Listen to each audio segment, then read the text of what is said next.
Renowned author and avid gaslighting enthusiast George R.R. Martin blessed us all, the unwashed masses, by coming down from his ivory tower long enough to bestow upon us a proclamation regarding the toxicity in fandom. Well, at least those in fandom that he doesn't personally agree with. Apparently disagreeing about something that you think is of poor quality and pointing out the many reasons as to why is considered toxic. Before I confess to my crimes that I apparently have so grievously and selfishly committed as a fan, I would like to state for the record that, even though I do not agree on every issue known to man with Mr. Martin, I somehow found a way to become a huge fan of his work. Despite not agreeing politically, I managed to read and enjoy his wonderful novels like A Game of Thrones and A Dance with Dragons. But I must confess it was not easy. No, hours upon hours of witnessing him bring to life an amazing fictional world and characters as I pored over page after page, all while my mind wrestled with coming to terms that this man, whose work I so admired, dared to not agree with me on the finer points of President Trump renegotiating NAFTA. How dare you! Be so bold as to have a negative opinion and celebrate it all over social media without checking with me and my feelings first. As I look back, I can recount watching and enjoying almost all of A Game of Thrones, all the while being tormented by the knowledge that the man responsible for such a fantastic creation and show could somehow possibly disagree with me and prefer a Big Mac to my beloved favorite, the Culver's Butterburger. The unrelenting weight of our differences of opinion was at times almost too much to bear. It was at that point that I could begin to sympathize with his suffering, for having to endure someone daring to disagree with him. But I digress. As I seek atonement for my fandom's soul, I, the Paladin Jock, hereby confess to these toxic violations of fandom as put forth by Mr. George R.R. Martin. I confess to being a fan of the hero's journey. I even went as far as to read Joseph Campbell's The Hero with a Thousand Faces multiple times while I was in college. I confess to being a weirdo who enjoys character arcs. It is a guilty pleasure of mine for characters to go through a journey of self-discovery, failures, faults, challenges, and victories, and to learn from these situations, these trials and tribulations, and to become a better person, and in turn, a better character for it. I confess to liking nuance in my stories. I enjoy storytelling that is both multi-layered and three-dimensional. I enjoy getting to know a character through the story and shared life experiences and differences we have, as I accompany them on their journey. I confess to not blindly handing over my hard-earned money to a corporation, simply because they hastily and poorly put together 2 hours of rushed, subpar CGI that is interlaced with one-dimensional characters that reek of tropes and writing cliches. I confess that, when I choose to use my money, I don't enjoy being lectured to and shamed for a couple hours by a soulless corporate entity simply because of immutable characteristics I happen to be born with. I confess to not only watching, but subscribing to YouTube channels that I enjoy. I am guilty of having fun listening to their opinions and their reviews, both positive and negative, but also, dare I say, the reasons they give for these objective and subjective views that they, in the face of Mr. Martin's proclamation, dare to voluntarily make available to their viewers in the form of entertainment. I confess to being guilty as charged, for not seeking George's approval before forming my own opinions on a given piece of cinema and then sharing those opinions.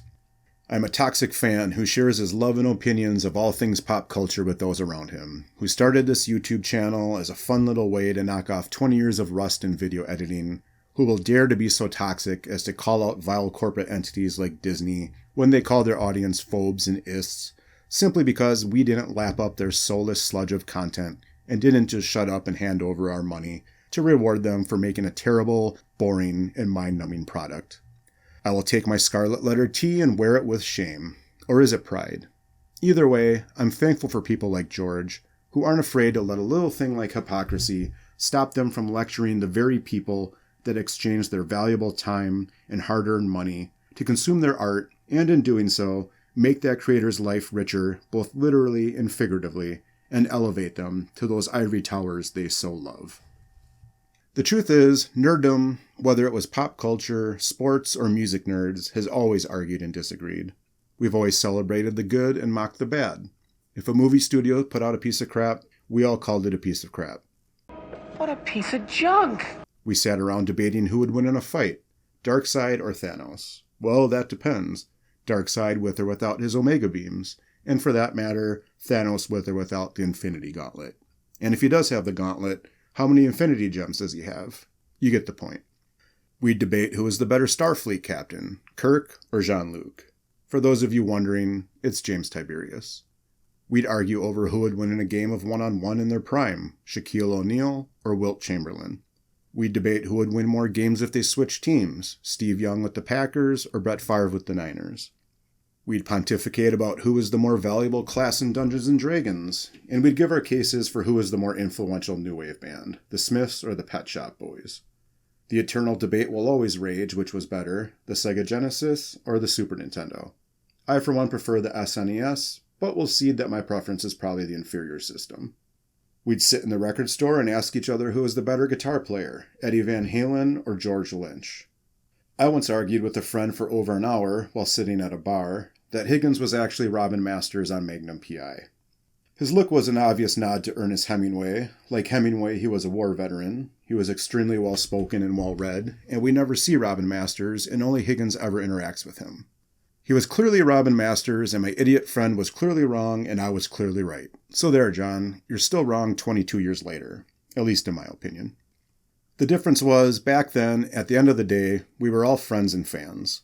We didn't judge each other's fandom except in good fun. Things like DC vs. Marvel were debated ad nauseum. But we didn't lecture or invalidate others simply because we disagreed. We didn't shame or threaten people. We didn't insult their family or threaten to cancel them and their livelihood because they hated the prequel trilogy and dared to share that opinion. And we didn't hide behind 280 characters, a keyboard, and an avatar. We debated and argued face-to-face. Our battlegrounds were movie theater lobbies, study halls, video game arcades, comic book stores, sports bars, record shops, and Comic-Cons. And we were all thankful that we could share our love and our fandom with our friends, and also use that fandom to make new friends. And no matter what was said, at the end of the day, we had a laugh and we went home and geared up for the next debate. How about Point of No Return on Point of No Return? Louis, so you can get up... Shut up. White Light, White Heat, Velvet Underground. Okay, that would be on my list. Though not on mine. And the people responsible for making those things we so loved would never insult us for social equity points and then still expect us to hand over our money. Terrific. Thank you. Nice meeting you. So long. Stan Lee was the center of attention. If there's more negative reviews and reactions out there than positive, that's a reflection on the industry that's producing it, not the, quote, toxic fans and reviewers consuming it, who apparently need George R.R. Martin's permission to express their displeasure. So, if that's toxic, I guess I must again confess, I, the Paladin Jock, am a toxic fan. If you found this video marginally entertaining, please like and subscribe, and if it's 8 minutes of your life you'll never get back, enjoy the comment section.